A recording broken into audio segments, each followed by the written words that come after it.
취업으로부터 시원하게 독립하는 그날까지. 안녕하세요. 여러분의 취업 멘토 닥터 수박이 인사드립니다. 오늘 영상에서는 인성 면접의 시작과 끝이라 할 수 있는 1분 자기소개에 대해 설명하겠습니다. 대다수 공기업 사기업이 실무 면접이나 임원 면접에서 한 번쯤은 자기소개를 시킵니다. 그렇다면 왜 1분 자기소개를 할까요? 우선 지원자님의 첫인상을 파악하고자 물어봅니다. 지원자님의 이미지뿐만 아니라 목소리 톤, 자신감 등을 종합적으로 판단하기 위해서 자기소개를 진행합니다. 더불어서 면접관들은 지원자님의 자소서를 급히 읽는 시간으로 자기소개를 사용합니다. 아무래도 한정된 시간에 여러 서류를 봐야 하기 때문에 자소서 읽는 시간이 부족합니다. 물론 지원자님께서 말씀하신 내용을 듣고 있다가 궁금증이 생기면 바로 꼬리 질문을 할 수도 있습니다. 그렇기 때문에 자기소개에 대한 경험 정리는 반드시 하고 면접장에 가셔야 합니다. 이러한 중요성 때문에 자다 깨서도 술술 읊을 수 있도록 자기소개를 연습하셔야 합니다. 물론 어렵지 않습니다. 군더더기 없이 깔끔하게 자신을 어필하는 법, 취업연구소가 지금 알려드리겠습니다. 우선 1분 자기소개는 말이 1분이지 진짜 1분을 하시면 안 됩니다. 자칫 면접이 루즈해질 수 있고 말하는 과정에서 혀가 꼬일 수 있기 때문에 45초에서 50초 분량으로 담백하게 말씀을 하시는 것이 좋습니다. 또한 보통 면접 전에 스터디를 하실 텐데 그때 꼭 녹음이나 동영상 촬영을 하셔서 자신의 자기소개가 매끄러운지 확인을 하셔야 합니다. 시작이 절반이라고 첫 스타트가 산뜻해야 좋은 면접 후기가 나올 수 있습니다. 지금까지는 개략적인 자기소개 배경 설명을 해드렸습니다. 이제 자기소개를 구조화하는 시간을 가져보겠습니다.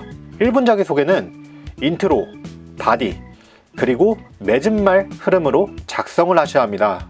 여담이지만 이 3단계 기승전결 구조는 자기소개뿐만 아니라 자소서 작성과 PT 및 상황 면접에서도 사용할 수 있으니까 이후 취업연구소 콘텐츠를 잘 따라오시면 되겠습니다. 어쨌든 첫 인트로에서 상황을 설명하고 이후 핵심 역량을 드러내는 에피소드를 구체화합니다. 그리고 마지막에 입사 후 포부로 마무리하시면 정말 깔끔한 자기소개가 가능합니다. 즉, 자기소개는 직관적인 이해가 가능해야 합니다. 중간에 바디는 어느 회사에 지원하시든 고정해서 사용하시고 인트로와 맺은 말 부분만 각 회사에 맞게 변형하시면 됩니다. 이때 바디의 에피소드는 자신이 지원한 직무와 연관된 것을 말씀하셔야 합니다. 마케팅 직무에 지원하신 분이 관련 에피소드로 홍보 이야기를 설명하시면 시작부터 직무 로열티가 확 부족해 보일 수 있습니다. 자, 지금까지 이론적인 공부를 했습니다. 더 확실한 이해가 가능하도록 실증 사례 2가지를 소개하겠습니다. 각각 상경 계열과 공학 계열을 나타내는 예시입니다. 먼저 땡땡 사기업 마케팅 직무에 지원한 자기소개입니다. 여기서 기술한 내용은 픽션입니다. 내용 타당성을 따지기보다 구성 로직을 참고하시면 되겠습니다. 보시면 3단계의 기승전결 구조를 가지고 있고 실제 시간을 재보시면 40초 중반으로 떨어집니다. 인트로에서 자신이 지원한 회사와 직무를 요약해서 설명하고 있으며 맺은 말에서는 입사 후 직무적인 포부를 나타냈습니다. 다시 한번 말씀드립니다. 인트로와 맺은 말은 자신이 지원한 회사와 직무에 맞춰서 변경하시면 됩니다. 하지만 바디의 내용은 복사 붙여넣기입니다. 즉 만능 템플릿이라고 생각을 하시면 되는데 크게 지원 직무에 필요한 핵심 역량을 표현하고 관련 에피소드를 2개 언급하시면 되겠습니다. 여기서는 북미 마케팅 직무에 필요한 핵심 역량을 글로벌이라 제시하였으며 관련 경험을 2가지 언급한 후 느낀 점으로 마무리하고 있습니다. 타사의 마케팅 직무에 지원한다고 가정을 해도 바디 내용은 그대로 사용하셔도 무리가 없습니다. 이 사례는 돈을 받지 않고 활동한 경험 2가지를 설명한 케이스였습니다. 그 다음은 인턴이란 경력을 활용해서 작성한 공학 계열의 예시입니다. 이 사례 또한 픽션이며 실제 기계직에 필요한 내용이 아닐 수 있습니다. 다만 자기소개를 이렇게 말하면 된다 라는 흐름만 이해하시고 구독자님이 가지고 있는 고유 스토리로 치환하시면 됩니다. 기승전결 로직은 역시 동일합니다. 인트로 맺은말 부분을 땡땡 공기업 기계직에 맞춰서 작성을 했는데 이것도 다른 회사에 지원하신다면 각색을 하시면 됩니다. 히든 포인트는 바디 부분입니다. 기계직에 필요한 핵심 역량으로 공정설비를 언급했고 관련 근거를 2가지 소개했습니다. 여기서는 학부생활이란 경험 1개와 설비직 인턴이란 경력 1개를 근거로 들었습니다. 물론 경력이 없다면 경험으로 채우셔도 되며 경력이 1개 이상이라면 경력을 적극적으로 활용하셔야 합니다. 아무래도 일반 경험보다는 직접 직무 업무를 해보고 또 사회생활을 겪은 이야기가 매력적으로 느껴지는 것이 사실이기 때문입니다. 지금까지의 내용을 완벽히 이해하셨다면 자신이 갖고 있는 경험을 활용해서 1분 자기소개 쉽게 구조화할 수 있습니다. 다만 면접을 하다 보면 약간의 변칙 질문이 들어오는 경우가 있습니다. 흔히 말하는 돌발 상황입니다. 다음과 같은 질문이 그러한 케이스에 해당합니다.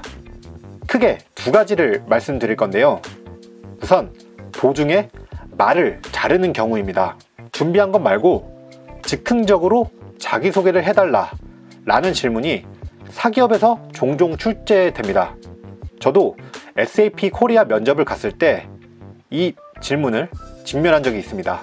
이때는 그냥 당황한 척 연기를 하시다가 바디 부분부터 말씀을 하시면 됩니다. 즉 인트로에서 잘렸다면 바디의 핵심 역량부터 시작을 해서 매즘의 포부로 마무리하시면 됩니다. 물론 자기소개를 거의 끝냈을 때 자르는 경우도 있습니다.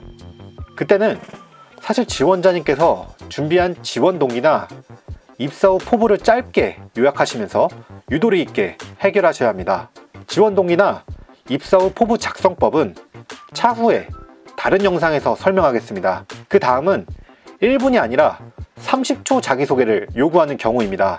이런 경우는 사실 30초를 초시계 가지고 재서 딱 자르는 경우는 거의 없습니다. 그래서 애초에 준비한 것을 빠르게 말씀하시거나 아니면 바디 에피소드 2개 중에서 첫 번째 사례를 생략하시면 됩니다. 앞서 말씀드린 북미 마케팅 사례를 예시로 들자면 글로벌 역량의 첫 번째 경험에 해당하는 서포터즈 활동을 생략하시고 팝송 이후 교환학생 경험만 언급하시면 됩니다.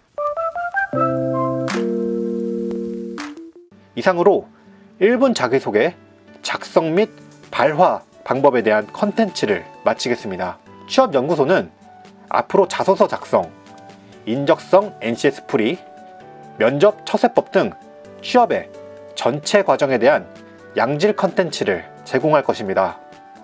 따라서 취업연구소를 믿고 끝까지 함께 해주시면 감사하겠습니다. 여러분의 빛나는 사회생활을 희망하며 오늘 영상 여기서 마치겠습니다.